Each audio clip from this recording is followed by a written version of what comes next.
project is the design and implementation of RF-controlled solar-powered electric mobile chair.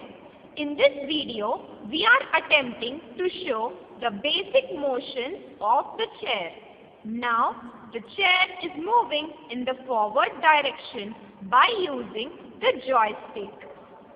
These forward and reverse motions are being achieved with the help of a BLDC motor.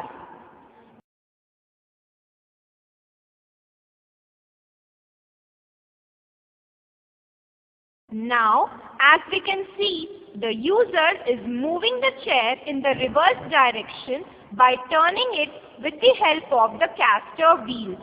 These front wheels and the DC geared motor are the main parts of the steering mechanism. The chair is fitted with two solar panels which are used to charge the battery.